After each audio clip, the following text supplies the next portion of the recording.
SRM kitchen and ব্লগে জানাই সকলকে স্বাগতম।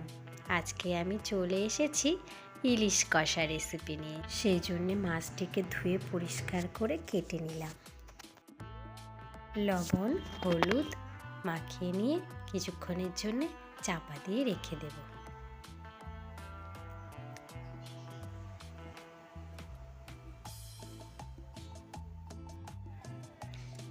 এগুলো আমি পেস্ট করে নেব।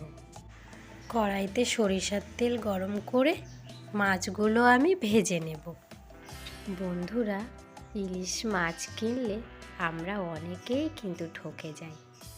এই রেসিপিটি করলে আর ঠকার জন্যে মন খারাপ হবে না। এই ইলিশ কষা রেসিপির স্বাদে মনটা ভালো হয়ে যাবে। মাছগুলো আমার ভাজা হয়ে গেছে। অবশিষ্ট তেলের মধ্যে আমি গোটা জিরে কালো জিরে ফোড়ন দিয়ে দিলাম। ভিডিওটি ভালো লাগলে অবশ্যই চ্যানেলটিকে সাবস্ক্রাইব করে পাশে থাকবে নতুন নতুন রান্নার ভিডিও। কাঁচা লঙ্কা পেঁয়াজ বাটাটা আমি দিয়ে দিলাম।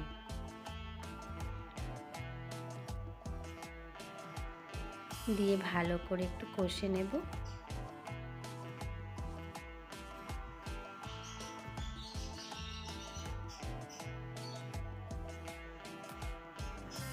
দিয়ে দিলাম টমেটোর পেস্টটা।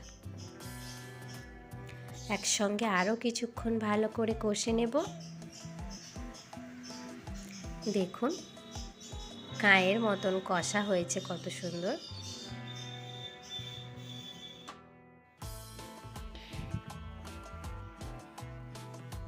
জলের মধ্যে হলুদ গুঁড়ো কাশ্মীরি লঙ্কার গুঁড়ো একসঙ্গে গুলে নিয়ে আমি মশলার মধ্যে দিয়ে দিলাম। একেবারে সমপরিমাণ জল দিয়ে দেব।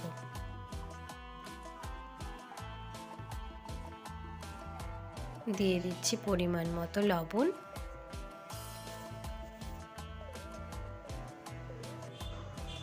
ঝোলটি ফুটে উঠেছে, আরও কিছুক্ষণ ফুটতে দেব।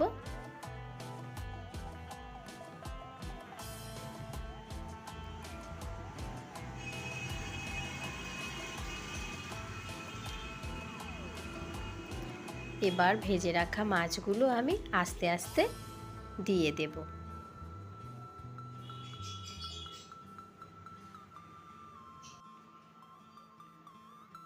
মশলার সাথে মাছগুলো বেশ কিছুক্ষণ ফুটতে দেব, তাতে মাছগুলোর মধ্যে মশলা ঢুকে আসবে। কিছুক্ষণের জন্য চাপা দিয়ে রেখে দেব।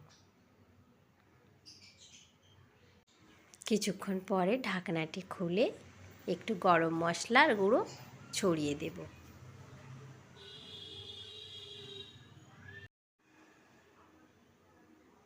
প্লেটের মধ্যে কিছু তেজপাতা পরিষ্কার করে প্লেটের মধ্যে বিছিয়ে নেব।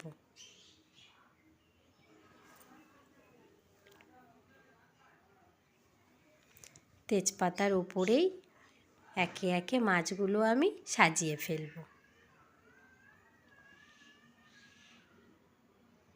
দেখুন বন্ধুরা, গরম গরম পরিবেশনের জন্যে রেডি হয়ে গিয়েছে আমাদের ইলিশ কষা রেসিপি, সাথে ঝাল ঝাল।